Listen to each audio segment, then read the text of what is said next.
अर्चना कुमारी, सपना राव, प्रीति कुमारी, प्रियंका, खुशबू भारती, बबीता सरोज, अमृता सिंह, किरण सरोज, संयुक्ता सरोज, अभित कुमारी, चंदना कुमारी, खुशबू कुमारी, शिल्पा कुमारी, प्रिया यादव, खुशी यादव, साइना सिद्दीकी, सलीना खातून, अंजलि भारती, बबीता प्रजापति,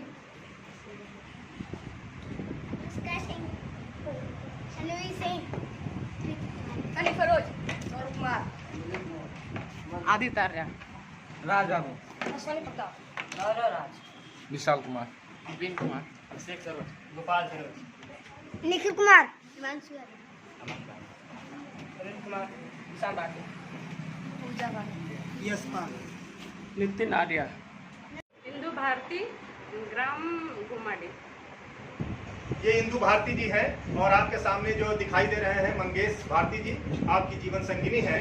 और मुझे आज प्रसंग बस याद आ जाता है कि जिस तरह से ज्योतिबा फूले ने अपनी शिक्षा पाने के बाद अपनी जीवन संगिनी को शिक्षित किया और उनके जरिए पूरे समाज की नारियों को, बच्चियों को, बेटियों को आगे बढ़ाने का काम किया, उसी तरह का काम इंदु भारती जी कर रही हैं। और आने वाले समय में इतिहास में आप लोगों को इसी रूप में देखा जाएगा और आपसे लोग प्रेरणा प्राप्त कर सकेंगे कि ग्रामीण क्षेत्र में आपने एक बड़ा काम बच्चियों को, बच्चों को, सबको आगे बढ़ाने का किया।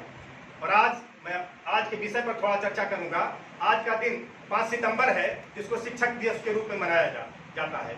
लेकिन अभी एक नई बात उभर करके आई है पूरे देश में नारियों की तरफ से कि शिक्षिका, प्रथम शिक्षिका यानी कि शिक्षिका दिवस, हालांकि उनका जन्मदिन 3 जनवरी को है, उसको हम लोग मनाएंगे शिक्षिका दिवस, लेकिन आज भी हम नारी जो है, जो बहनें हैं, जो बेटियां हैं, उनके लिए आज का दिन भी प्रासंगिक है कि जब शिक्षक और शिक्षिका की बात आएगी तो सावित्रीबाई फूले का नाम सबसे ऊपर हमारे जहन में आकर टकराता है कि उन्होंने जो संघर्ष किया, अगर न की होती तो आज राष्ट्रपति से लेकर के विभिन्न पदों पर जो बहन बेटियां हैं, शायद उसके लिए रास्ता नहीं खुलता। तो हम उनको नमन करते हैं, हम उनके ऋणी हैं। और मैं क्योंकि एक सोशल एक्टिविस्ट होने के नाते बहुत जरूरी है कि हम इसकी भी चर्चा करें कि आज जगदेव प्रसाद कुशवाहा का शहादत दिवस है। ये कौन थे, हमारे बहुत बच्चे नहीं जानते होंगे। मैं संक्षेप में आपको बता रहा हूँ कि बिहार में गया जहाँ तथागत गौतम बुद्ध को ज्ञान मिला था, उसी को अब अलवर जिले के रूप में जाना जाता है। उसमें एक प्रखंड है कुर्था, और कुर्था के कुलिहारी गांव में प्रयाग नारायण के घर एक बालक ने जन्म लिया, उनका नाम जगदेव प्रसाद हुआ कुशवाहा। और बाद में यही बालक गरीब परिवार में पैदा हुए, तमाम समस्याओं को झेलते हुए उनके दिमाग में जो भी मेधावी होते हैं उनके मन में सवाल आते हैं। जिसके मन में सवाल उठे, जिन बच्चों के मन में समझिए कि उनके अंदर मेधा है, प्रतिभा है, आगे चल करके वो बड़ा कुछ करने वाले हैं। जिनके मन में सवाल कम उठता है वो कम मेधावी माने जाते हैं। तो उनके मन में सवाल तमाम उठते थे। मैं प्रसंग बस बता दे रहा हूँ कि उनके पिताजी जब उनका देहांत हो गया तो उनके घर पर पुरोहित और तमाम लोग जुटे। उन लोगों ने बताया, पूरा लिस्ट बनाया कि क्या क्या खाने पीने में और क्या क्या खर्चे होंगे। और जो महापात्र कहे जाते हैं उनको पलंग, रजाई, गद्दा, क्या क्या चाहिए, खाने पीने के लिए चाहिए, जानवर चाहिए, गाय चाहिए, भैंस चाहिए, खेत चाहिए, सब चाहिए। तो उन्होंने पूछा कि ये क्यों चाहिए। उन्होंने कहा कि ये आपके पिताजी को ये सब सुविधा मिलेगी। तो उन्होंने कहा कि कैसे मिलेगी। तो फिर उनको बताया गया कि ज्यादा सवाल करोगे, नहीं करोगे तो तुम्हारे पिता नरक भुगतते रह जाएंगे। तो उन्होंने कहा हमारे पिता नरक भुगतते रह जाएंगे तो भुगतने दीजिए, हम इन गलत चीजों को नहीं मानेंगे कि इतना चीज हम आपको दे दें कि हम कर्जा ले लें और हम फिर कर्जा भरें और हमारी जिंदगी बर्बाद हो जाए। तमाम गरीबों की जिंदगी इस तरह से बर्बाद होती है, हम इनको इनकार करते हैं। उन्होंने मना कर दिया। तो पुरोहितों ने कहा कि इसी नाते तुम गलत सोचते हो, इसीलिए तुम्हारे पिताजी चले गए। उन्होंने कहा ठीक है, हमको इससे कोई फर्क नहीं पड़ता, क्योंकि सभी लोग चले जाते हैं, हमारे पिताजी भी चले गए, एक दिन हम भी चले जाएंगे। इस तरह से वो गरीबी में रहे, पढ़ना चाहते थे, पटना के एमबी कॉलेज में एडमिशन लेना चाहते थे, लेकिन संभव नहीं था, पैसे नहीं थे। एक दिन वो एक पार्क में बैठे हुए थे, एक चपरासी, उसी विद्यालय के चपरासी से भेंट हुई। चपरासी ने उनकी बातें सुन करके उसको लगा कि तो बहुत तेज लड़का, इसकी मदद करनी चाहिए। उस चपरासी ने अपने घर के बरामदे में रहने की जगह दिया और उनका एडमिशन कराया और वह पटना कॉलेज से, एमबी कॉलेज से एमएससी की परीक्षा पास की। और आगे चल करके उस समय पूरे देश में लोहिया और जयप्रकाश नारायण का आंदोलन चल रहा था। उसको सुनकर उन्हें अच्छा लगा कि इनके विचारों में पाखंडवाद, झूठ फरेब, ईश्वर देवी देवता और तमाम इनके नाम पर शोषण की चीजें नहीं हैं, तो अच्छा लगा तो उनके साथ जुड़े और जुड़ करके फिर लगातार उनकी राजनीतिक क्षेत्र में विचारधारा आगे बढ़ती चली गई। आगे चल करके उन्होंने अपना एक दल बनाया, उसका नाम शोषित दल रखा और उसी समय उत्तर प्रदेश में रामस्वरूप वर्मा हुए जिन्होंने समाज दल बनाया। बाद में दोनों लोगों ने मिलाकर के शोषित समाज दल उसका नाम रख दिया और बिहार की राजनीति में एक भूचाल आ गया। उनकी सरकार बनी, वो एमएलए हुए, उनके तमाम लोग जीते, सम्मिलित माने सम्मिलित संयुक्त सरकार बनी थी, उसमें वो सिंचाई मंत्री बने थे। दोबारा फिर सरकार जल्दी गिर गई, फिर एक सरकार बनी, उसमें भी सिंचाई और बिजली मंत्री तथा योजना मंत्री का उनको दायित्व मिला था। वीपी मंडल जो मंडल आयोग के जनक माने जाते हैं, वो भी उस सरकार में शामिल थे। आगे चल करके इन लोगों ने सामाजिक व्यवस्था को कैसे बदला जाए, कैसे पुरोहितवाद के द्वारा जो शोषण होता है उसको कैसे रोका जाए, इसके लिए उन्होंने अर्चक संघ की स्थापना की, जिसमें चौधरी भारती सिंह जो जाट समाज से थे और रामस्वरूप वर्मा जो वर्मा पटेल कुर्मी समाज से थे और जगदेव प्रसाद कुशवाहा जो कुशवाहा मौर्य समाज से थे, इन तीनों लोगों ने मिलकर के अर्जक समाज की स्थापना की, जिसका एक लंबा इतिहास है कि उन्होंने वैज्ञानिक विचारधारा को लेकर के लोगों के बीच ऐसी व्यवस्था दी कि कैसे हम इस शोषण से मुक्त हो सकते हैं। उन्होंने कहा जिंदगी में दो संस्कार जरूरी है, एक विवाह और एक मरने के बाद, और इन दोनों को ऐसा बना दिया जाए कि इसमें किसी को कर्ज न लेना पड़े, किसी की जिंदगी बर्बाद न हो, सादगी से, सहजता से, सरलता से, कम समय में और कोई भी पढ़ा लिखा आदमी उसको संपन्न करवा ले। इस तरह से उन्होंने एक व्यवस्था परिवर्तन का बहुत ही मजबूत रास्ता दिया। आगे चल करके उनकी बातें चलती रही, लोग नाराज होने वाले नाराज होते रहे, पाखंडवाद के खिलाफ वो लड़ते रहे और गरीबों के मसीहा के रूप में वो उभरते रहे। एक समय आया, कांग्रेस की सरकार थी और उन्होंने पूरे देश में हर प्रखंड पर, हर ब्लॉक पर अपना विरोध प्रदर्शन सत्याग्रह का काम शुरू किया। उसको लेकर के कुर्था ब्लॉक में जब वो सत्याग्रह करने के लिए तैयार थे, उनके हजारों साथी आ रहे थे, नारे लग रहे थे, उन्होंने नारे दिए थे, कई सारे नारे गए थे। उसमें एक नारा था कि 10 का शासन 90 पर नहीं चलेगा, नहीं चलेगा, 10 का शासन 90 पर नहीं चलेगा, नहीं चलेगा, और धन और धरती सब में 90 भाग हमारा है। उनका कहना था कि 90% जो गरीब दबे पिछड़े कुचले लोग हैं उनका हक मिलना चाहिए। उन्होंने यह भी नारा दिया था कि अब की सीजन भादों में, गोरी कलाइयां कांदों में। मतलब था कि जो हमारी मजदूर बहनें हैं जिनको बहुत कम मजदूरी दी जाती है वो सत्याग्रह करेंगी, और जो गोरी कलाइयां यानी बड़े घरों की जमींदार और जागीरदार घरों की औरतें हैं, अब उनको खेत में आना पड़ेगा, उनको धान की रोपाई करनी पड़ेगी, या तो हमारा हक दिया जाए। इस तरह से उन्होंने तमाम सारी ऐसी बातें कही और उन्होंने एक बात और कहा कि पहली पीढ़ी मारी जाएगी, दूसरी पीढ़ी जेल जाएगी और तीसरी पीढ़ी राज करेगी। यही होता है। तमाम लोग मारे गए, आजादी मिली देश को, उसके बाद भी मारे गए, तमाम लोग जेल गए, तमाम लोग जेल जा रहे हैं, और एक न एक दिन जो शोषित समाज है, यानी जिसकी आवाज अभी तक नहीं उठ पाती है, उसको सत्ता मिले। यही सभी बड़े पुरुषों की, यही पेरियार की सोच थी, यही बाबा साहब अम्बेडकर की सोच थी, यही ज्योतिबा फुले की सोच थी। उस सोच को आपने आगे बढ़ाया। उनके परिवार में उनका कद तो बढ़ता गया, लेकिन गरीबी आई, उनके घर में दिक्कत आई। उनकी पत्नी के कपड़ों में 10-10 पैबंद लगे हुए होते थे, लेकिन वो मुस्कुरा कर कहती थी कि नहीं नहीं कोई दिक्कत नहीं, हमारे घर में बहुत साड़ियां हैं। कभी उन्होंने झुकने का नाम नहीं लिया और अपने पति को कभी बिगाड़ने का काम नहीं किया, उनका वो सहयोग करती रही। ऐसे मैं अधिक समय न लेकर आप सभी से इतना कहना चाहूंगा कि अपने समय में उन्होंने जो काम किया उसके नाते उनको बिहार का लेनिन कहा जाता है। लेनिन एक बड़े नेता थे जिन्होंने समाज में परिवर्तन के लिए, क्रांति के लिए, गरीबों के हक को पाने के लिए संघर्ष किया था। तो उस जगदेव प्रसाद कुशवाहा का पूरा जीवन एक उदाहरण है। मैं घटना बता रहा हूँ, जिसको बताने जा रहा था कि उस दिन कुर्था प्रखंड में हजारों लोग ये नारे लगाते हुए, जो नारे मैं भी बता रहा था, आगे बढ़ रहे थे। पुलिस ने उनको अचानक रोक दिया, मना किया कि आगे नहीं जाना है, लेकिन जगदेव प्रसाद कुशवाहा मंच पर पहुंच गए और उनका क्रांतिकारी भाषण शुरू हो चुका था। इस बीच लाठियां चलने लगी, लोगों को हाथ पैर तोड़े जाने लगे। उसके बाद अगला चरण में गोलियां चलने लगी। एक नौजवान वहीं पर गोली से मारा गया। उसके बाद अगली गोली उनके पैर में लगी। फिर वहां के डीएसपी के निर्देश पर दूसरी गोली उनके गले में लगी और वो लहूलुहान होकर गिर गए। उनके सत्याग्रहियों ने चाहा कि उनको कार में ले जाकर के उनका उपचार कराएं, लेकिन पुलिस ने छीन लिया और उनको घसीटते हुए थाने पर ले गए। वो पानी मांग रहे थे, पानी नहीं दिया गया। एक अनुसूचित जाति की महिला ने उनको पानी देने की कोशिश किया तो पुलिस ने उसको मार करके वहां से भगा दिया। इस तरह से एक भीषण अत्याचार और अन्याय किया गया इस युग में, आजादी के बाद उस नेता के साथ जो गरीबों के हक के लिए लड़ना चाहता था।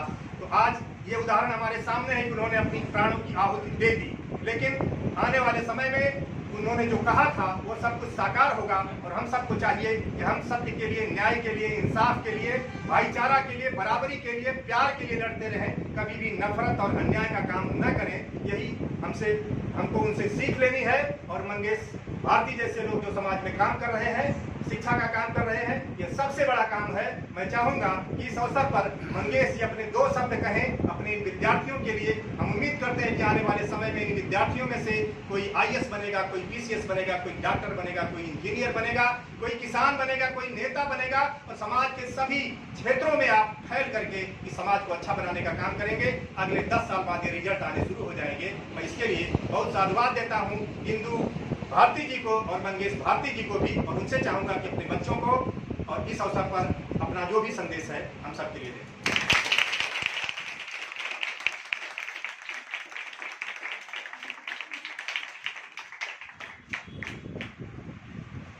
बहुत बहुत धन्यवाद।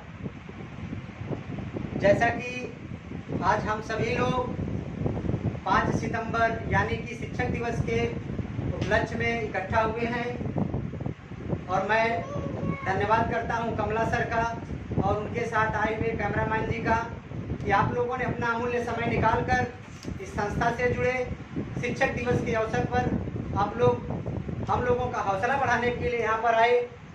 साथ ही साथ मैं इस संस्था के सभी छात्रों को बताना चाहता हूँ कि आज शिक्षक दिवस का जो कार्यक्रम है यह भारत के सभी शिक्षकों का कार्यक्रम है, किसी एक शिक्षक के लिए नहीं है। और शिक्षक दिवस इसलिए मनाया जाता है ताकि आप सभी लोगों के अंदर एक प्रेरणा आए, वह शिक्षक आप लोगों को अपनी बात बताए। आप सभी लोग हमेशा पढ़ाई लिखाई करके आगे जाएंगे, विकास करेंगे, अलग अलग एरिया में जाएंगे। जब आप लोग विकास करके आगे जाएंगे, सर्विस में आएंगे, हम लोगों से मुलाकात होगी, तो उस दिन हम लोगों का सीना गर्व से चौड़ा हो जाएगा कि हमारा पढ़ाया हुआ छात्र है, हमारी पढ़ाई हुई छात्राएं हैं, आज डेवलप कर गई है, विकास कर गई है। साथ ही साथ इस समाज में तमाम गरीब मेधावी बच्चों की अच्छी शिक्षा दिलाने के लिए मैं और हमारे साथ में जुड़े मिस्टर राजन सर, मैं उनका भी धन्यवाद करता हूं कि आपका भी हमारे लिए बहुत सहयोग रहता है। जो भी गरीब छात्र छात्राएं हमारे पास आते हैं, हम लोगों से जो भी सुख सुविधाएं बनती है, हम लोग उनको कापी कलम किताब या निःशुल्क पढ़ाने का जो भी हम लोगों से सफर जाता है, हम लोग वह देने का कार्य करते हैं। और मैं यह ऐलान भी करता हूँ आज शिक्षक दिवस के दिन कि कोई भी ऐसा छात्र जिसके या तो पिता ना हो या माता ना हो, अन्यथा या उन दोनों लोगों में से कोई ना हो, कोई भी ऐसा छात्र आप लोगों के अगल बगल दिखता है, मिलता है, तो मैं उसे निःशुल्क पढ़ाने के लिए तैयार हूँ, उसका खर्चा उठाने के लिए तैयार हूँ, उसकी कॉपी कलम किताब स्कूल की फीस तक देने के लिए तैयार हूँ।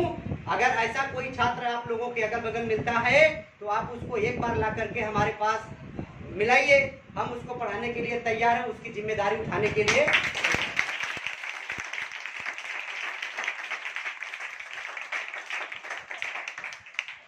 साथ ही साथ हमारे बड़े भाई, हम लोगों के शिक्षा के अग्रज माननीय डॉक्टर राजेश कुमार जी का भी मैं तहे दिल से स्वागत करता हूं कि आपका भी हम लोगों के डेवलप के लिए, विकास के लिए बड़ा सहयोग मिला है। जगह जगह आपका मोटिवेशन मिला है कि हमें क्या करना है, क्या नहीं करना है, कि हमें विकास करने की सीढ़ी हमको कहां से चढ़ना है। आप बड़े भैया डॉक्टर राजेश कुमार जी के माध्यम से भी मिला। मैं आपका भी तहे दिल से हार्दिक स्वागत एवं वंदन करता हूँ।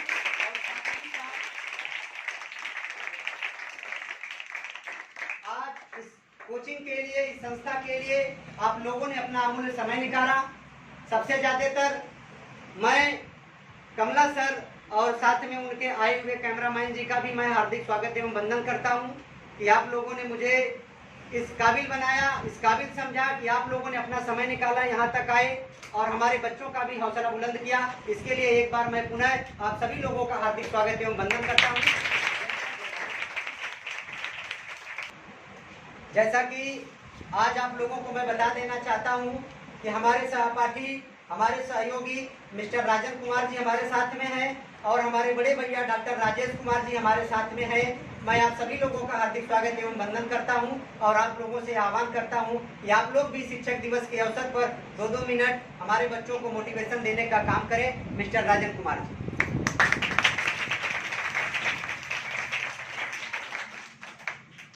जैसा कि आप लोग आज जानते हैं कि शिक्षक दिवस है, इसके पहले भी मैंने इसके बारे में कुछ बताया था, लेकिन पुनः चूंकि मुझे बताने का मौका मिला और जिन्होंने मौका दिया मैं उनका तहे दिल से सम्मान करता हूं और मैं आशा करता हूं कि भगवान ऐसे ही उनका विकास करे और आप लोग को साथ लेकर वो आगे बढ़ते रहें। चूंकि आज शिक्षक दिवस है, शिक्षक दिवस का पर्व हम इसलिए मनाते हैं और चूंकि मैंने कहा था कि डे यानी कोई भी दिन हम इसलिए मनाते हैं ताकि उसको हम अपने जीवन की किसी भी कठिनाइयों को सामना जो करते हैं उसमें कहीं कहीं उसको क्या कर सके, जोड़ सके, एक कड़ी के रूप में जोड़ सके। क्योंकि शिक्षा का मायना हमारे जीवन के लिए बहुत ही महत्वपूर्ण है और शिक्षा का मायना किस प्रकार से महत्वपूर्ण है उनको एक सारांश के रूप में व्यतीत करने के लिए ही शिक्षक दिवस को एक रूप में, एक दिन के रूप में मनाया जाता है और उसको बताया जाता है कि शिक्षा के प्रत्येक पहलू के लिए जो शिक्षा का महत्व होना चाहिए, एक प्रत्येक विद्यार्थी के लिए किस प्रकार होना चाहिए और किस प्रकार से एक शिक्षार्थी को एक टीचर यानी एक अध्यापक के द्वारा आगे बढ़ाया जाए, उसके अलग अलग राहों पर अलग अलग टास्क को लेकर उसको अलग अलग टास्क के रूप में एक प्रोन्नति के रूप में सहारा देते हुए उसको राह बताते हुए आगे बढ़ाया जाए और एक अच्छी बुलंदी को पहुंचाने के लिए जो शिक्षा का मायना होता है, जो शिक्षा का मायना होता है उसको बताने के लिए ही प्रयोजनात्मक स्थितियों को तैयार किया जाता है। क्योंकि मैं आज कह रहा हूँ कि आज 5 सितंबर है तो 5 सितंबर का मायना इसलिए है क्योंकि हम आज शिक्षक दिवस के रूप में मनाते हैं और कोशिश करते हैं कि हमारे द्वारा जितना भी सहयोग हो सके एक विद्यार्थियों के लिए उसका सहयोग है और मैं उसमें प्रोन्नति के लिए हमेशा तैयार रहता हूं। क्योंकि मेरा भी एक संस्था चलता है न्यू इंडियन एकेडमी के नाम से, जो कंपटीशन के लिए है, जहां पर यूपीएससी, पीएससी और एसएससी के लिए जितने भी कंपटीशन बेस की तैयारियां होती है मैं करवाता हूं और मैं खुद वहां पर जीएस फैकल्टी के लिए तैयार हूं। और मैं यह कहता हूं और मंगेश सर से भी मैं हमेशा सहयोग के रूप में कहता हूं कि सर जो भी बच्चे गरीब तबके के रिलेटेड है, जो भी पढ़ने के लिए जागृत है लेकिन सहयोगात्मक रूप से उनको पूर्ति नहीं हो पा रही है, उनको आप बुलाइए और हम लोग उनको निःशुल्क रूप से शिक्षा प्रदान करें ताकि वो जा रहे हमेशा आगे रहे।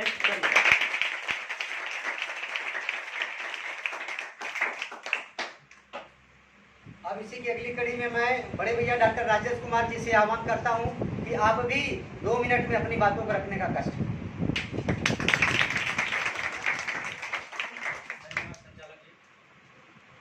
आदरणीय श्रद्धेय समाज सेवी कमला सिंह तर्कस जी और साथ में आए उनके विद्वजन, कैमरामैन और हमारे साथी शिक्षक और हमारे प्यारे बच्चों और हमारी माताएं और बहनें, मैं आप सभी लोगों का इस पावन और पुनीत अवसर पे हार्दिक स्वागत अभिनंदन करता हूं और इस शिक्षक दिवस के अवसर पे आप लोगों को ढेर सारी शुभकामनाएं देता हूं कि आज का दिन आप सभी लोगों के लिए गौरवमय बने और आप सभी जितने भी नौनिहाल बच्चे यहाँ बैठे हैं या बच्चियाँ बैठी हैं वो आज के दिन कोई एक संकल्प लें जिससे जीवन में आने वाली कठिनाइयों का सामना वो सहजता से कर सकें। आज ही के दिन माननीय डॉक्टर सर्वपल्ली राधाकृष्णन जी का जन्म हुआ था।